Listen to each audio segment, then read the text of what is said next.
1431 Transylvania. Europe के मध्य में स्थित यह क्षेत्र अपने घने जंगलों, ऊंची पहाड़ियों और खतरनाक लड़ाइयों के लिए प्रसिद्ध था।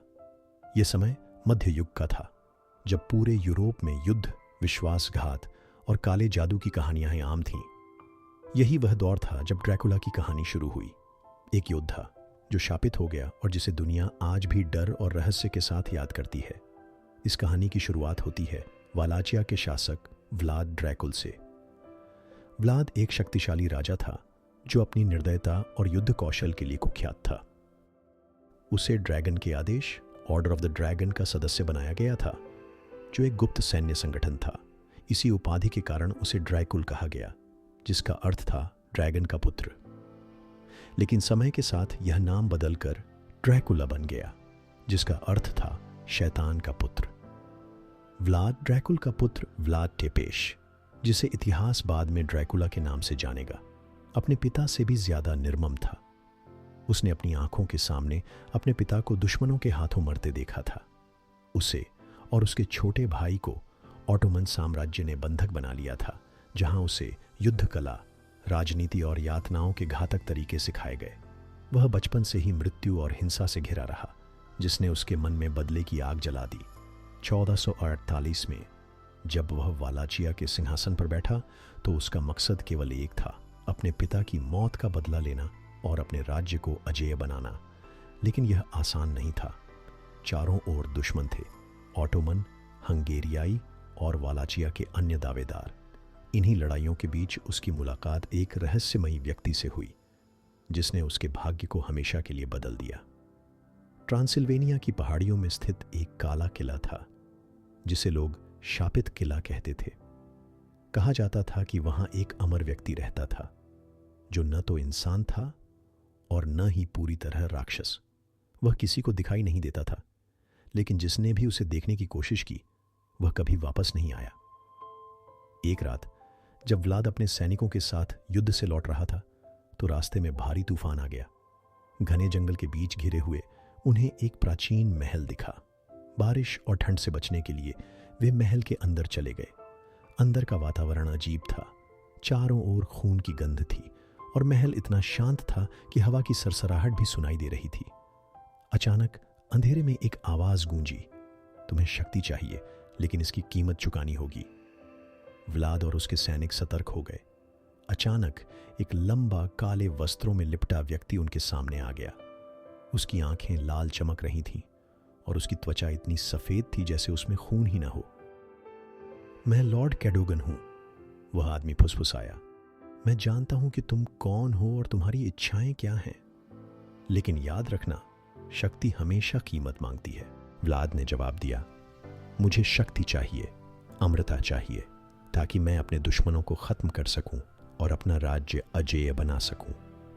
कैडोगन मुस्कुराया और धीरे धीरे उसकी मुस्कान डरावनी होती चली गई।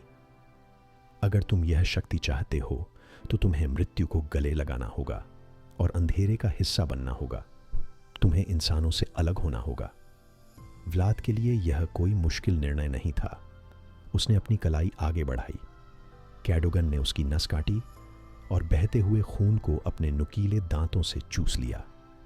कुछ ही पल बाद व्लाद की आंखों में अंधेरा छा गया। जब उसकी आंखें खुलीं, तो वह वैसा नहीं था जैसा पहले था। उसके अंदर एक अजीब शक्ति दौड़ रही थी।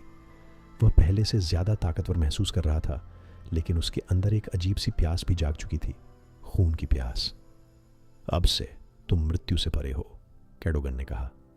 अब तुम एक नोस्फेरातु हो, एक अमर प्राणी जिसे लोग पिशाच कहते हैं।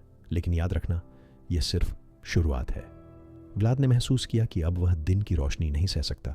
उसे लग रहा था जैसे सूरज की किरणें उसकी आत्मा को जला देंगी। वह छाया में रहने के लिए अभिशप्त हो चुका था, लेकिन इसके बदले उसे जो शक्ति मिली थी वह अविश्वसनीय थी। वह हवा से भी तेज दौड़ सकता था। उसकी ताकत इंसानों से कई गुना ज्यादा थी, और सबसे खतरनाक चीज, वह अब अमर था। लेकिन हर शक्ति की एक कीमत होती है। व्लाद को यह एहसास नहीं था कि उसने जो शाप लिया है वह केवल उसकी नहीं, बल्कि आने वाली कई पीढ़ियों की किस्मत को भी बदल देगा। उसने जो रास्ता चुना था वह केवल अंधकार की ओर जाता था। उस रात व्लाद मर चुका था और ड्रैकुला जन्म ले चुका था। व्लाद अब वही नहीं था जो पहले था। उसके अंदर कुछ बदल चुका था। उसकी सांसें गहरी और ठंडी थीं। उसकी आंखें पहले से ज़्यादा चमकदार और खौफनाक लग रही थीं। और सबसे ज़्यादा अजीब बात यह थी कि उसे भूख लग रही थी, लेकिन यह आम भूख नहीं थी। उसे महसूस हो रहा था कि उसका शरीर कुछ और चाहता था, खून।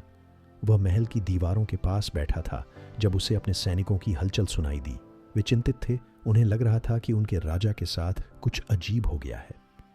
उनमें से एक, उसका सबसे वफादार सेनानी, धीरे धीरे उसकी ओर बढ़ा। महाराज, क्या आप ठीक हैं? सैनिक ने पूछा। व्लाद ने उसकी ओर देखा और पहली बार उसे महसूस हुआ कि वह उसकी नसों में बहते हुए खून को सुन सकता था।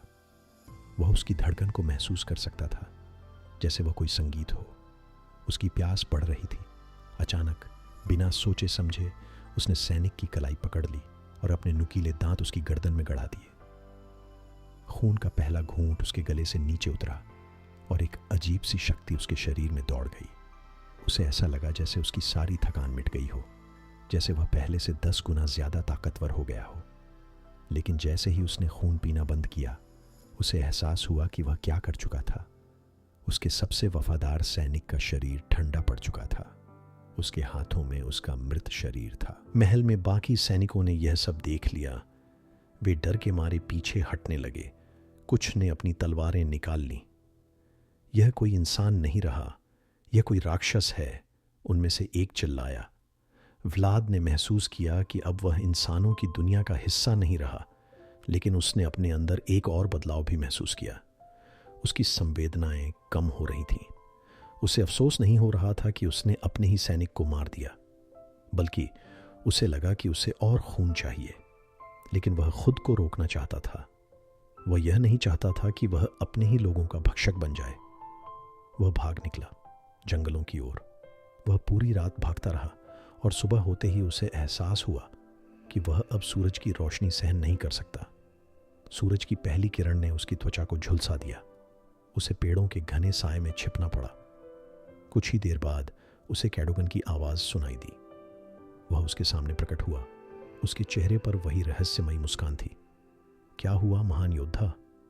क्या तुमने अपनी नई शक्ति का स्वाद चखा? व्लाद ने गुस्से से कहा। तुमने मुझे यह श्राप क्यों दिया? कैडोगन हंसा। श्राप? यह शक्ति है व्लाद। अब तुम उन कमज़ोर इंसानों से अलग हो। अब तुम अमर हो।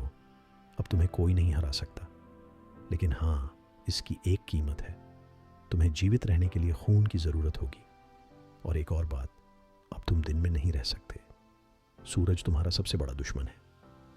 व्लाद को एहसास हुआ कि वह अब वैसा इंसान नहीं रहा जैसा वह पहले था।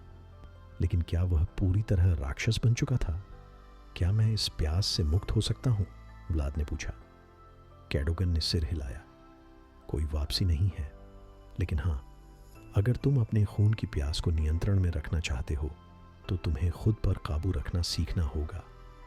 कुछ तरीके हैं जिनसे तुम इंसानों की तरह जी सकते हो बिना उन्हें मारे, लेकिन इसके लिए तुम्हें सही मार्ग खोजना होगा।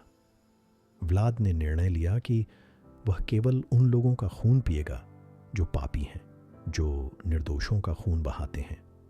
वह अपने राज्य का शासक बनेगा, लेकिन अब एक नया शासक, एक छाया में रहने वाला राजा जिसे लोग डर और सम्मान के साथ याद करेंगे। लेकिन यह आसान नहीं था, क्योंकि जैसे जैसे समय बीत रहा था, व्लाद को एहसास हो रहा था कि उसके अंदर का राक्षस धीरे धीरे हावी होता जा रहा था। और यह सिर्फ शुरुआत थी।